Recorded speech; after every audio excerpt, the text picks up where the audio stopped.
AI-generated art has introduced us to a world with too many fingers, too many legs, and too much whatever the heck this is. And artificial intelligence often fares no better when it comes to rendering aircraft. But maybe we shouldn't be so judgmental with these types of errors. In today's video, we're going to look at 5 airplanes that look like bad AI, but instead are real designs that actually flew. And while I am giving a brief history for each of these entries, I will also be asking artificial intelligence to self-reflect on the apparent weaknesses of its own kind. Our first entry is the German BV-141. In 1937, the German Ministry of Aviation requested a new reconnaissance plane with a single engine and good all-around visibility for 3 crew members. To which the Blohm & Voss company submitted a design that seems to have involved satisfying these 2 objectives separately and then just slapping them together. When the ministry turned down the radical proposal, Blohm & Voss couldn't just stand by and let symmetry win. So they went ahead and financed the construction of a prototype themselves. Despite its appearance, the design was backed by real engineering and experience. Just as chief designer Dr. Richard Vogt had calculated and predicted, the crew gondola actually provided a perfect counterbalance for the engine and fuselage. The first flight of the plane in 1938 went well enough that the Luftwaffe became interested and ordered more prototypes. For its main role as a reconnaissance aircraft, the glazed gondola provided an unparalleled view of the battlefield below. Additionally, the plane had 2 forward-firing machine guns, 2 mobile defensive guns, and could carry 4 100-pound bombs. Though testing and design improvements would continue over the next couple years, the unbalanced-looking BV-141 would eventually lose out to the symmetrical twin-boomed Focke-Wulf 189. In the end, between 15 and 20 BV-141s were produced, but unfortunately, none of these unique aircraft survive today. Next, we have the Caproni CA-60 Transero, a plane that, according to ChatGPT, looks like someone overused the add wing button. Yes, after a successful run of heavy bombers during World War I, Italian designer Giovanni Caproni set his sights on the civilian aviation market and spammed that add wing button. The result was a 74-foot-long, 9-winged flying boat powered by 8 engines, 4 in the pull configuration and 4 set up as pushers. This ambitious long-range aircraft was intended to carry 100 passengers comfortably seated in wooden benches along panoramic windows. Meanwhile, the pilots were situated atop the fuselage in an open-air cockpit, because this was a time when you weren't a true airman unless your face was in direct contact with the atmosphere throughout the entire flight. Built over a period of just 18 months, taxiing tests on the CA-60 began in early February 1921. Its first flight followed shortly thereafter, and proved the precarious-looking beast was stable and maneuverable. Who could have predicted that just 18 years after the Wright Flyer, humans would be attaching wings to houseboats and dragging them off the water and into the sky? Unfortunately, the second flight on March 4, 1921, ended in disaster as a large boat crossed in front of the Transero during its takeoff run. As the pilot pulled up hard to climb over the obstacle, it is suspected that the unsecured sandbags meant to simulate passenger weight shifted within the fuselage, causing the aircraft to stall and tumble backwards into the water. Miraculously, the pilot and flight engineers survived unharmed, but Caproni's 9-winged giant was a complete loss, never to be rebuilt, though some of the aircraft was salvaged and preserved and can be seen in person at the Caproni Museum in Italy. With a mix of design elements that feels like AI was told to merge jet fighter with vertical rocket, the Lockheed XFV-1 was part of a new aircraft design from the early 50s that were called tail sitters.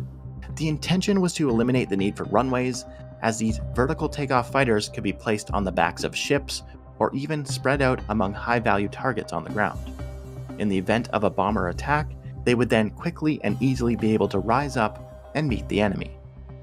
The XFV Salmon was an extra peculiar example, since it had to be fastened with a temporary landing carriage. This allowed it to run test flights while waiting for an engine powerful enough to allow vertical takeoffs. It was an engine that would never arrive. Meanwhile, Lockheed's competitor, the lighter Corsair XYV-1 Pogo, possessed a similar bad AI look, but did manage to demonstrate actual VTOL capabilities. Though controlling the aircraft during vertical flight proved to be especially challenging, and it quickly became evident that the technology was only going to be usable by the most experienced pilots. Additionally, by the mid-50s, conventional jet fighter performance had improved to the point that both the Salmon and the Pogo were considered obsolete. A turbojet version of the tailsitter was also explored, with the Ryan Aeronautical X-13 Vertijet taking flight in the second half of the 1950s. This was punctuated by a takeoff and landing demonstration at the Pentagon in April 1957, during which the pilot was able to expertly hang the aircraft back on the cable of its launching trailer. But the complexities of the technology, combined with the diminishing risk of heavy bomber attacks, eventually spelled the end of the vertical takeoff fighter program, and the Air Force and Navy directed their funding to more conventional aircraft. The Leduc 010 really does look like a poor AI attempt at creating a flying vehicle, especially since the need for a pilot seems to have been completely overlooked. But he's there, hidden away inside this flying tube. This plane featured a double-walled fuselage with the entire cockpit surrounded by the air intake, meaning that forward visibility was basically zero. The Leduc 010 was the world's first operational ramjet-powered aircraft, a propulsion system with virtually no moving parts besides the injection and ignition of the fuel. Designed by René Leduc, this French research aircraft was nearly complete before the German invasion required it to be evacuated from Paris in 1940. It was a move that saved it from German hands, but couldn't prevent its destruction later during an Allied bombing mission. Work was restarted after the war, and soon a new prototype was ready for testing. But due to a ramjet's inability to create thrust at zero airspeed, a mothership plane was required to carry the Leduc 10 up to the required velocity. Once launched, the pilot inside the flying tube was able to light the fuel and reach an impressive speed of 900 kilometers an hour, proving that ramjet-powered manned flight was actually possible. A larger version, the Leduc 021, followed in 1953. This design gave the pilot a much better vantage point, perched on the tip of the nose cone in a plexiglass bubble. The final iteration of the Leduc was 1956's O-22. Intended for combat use, the design was built to meet the French Air Force's specifications for a high-performance interceptor. The O-22 was fitted with a turbojet that allowed it to take off by itself, and managed to break through the sound barrier using the ramjet on December 1957.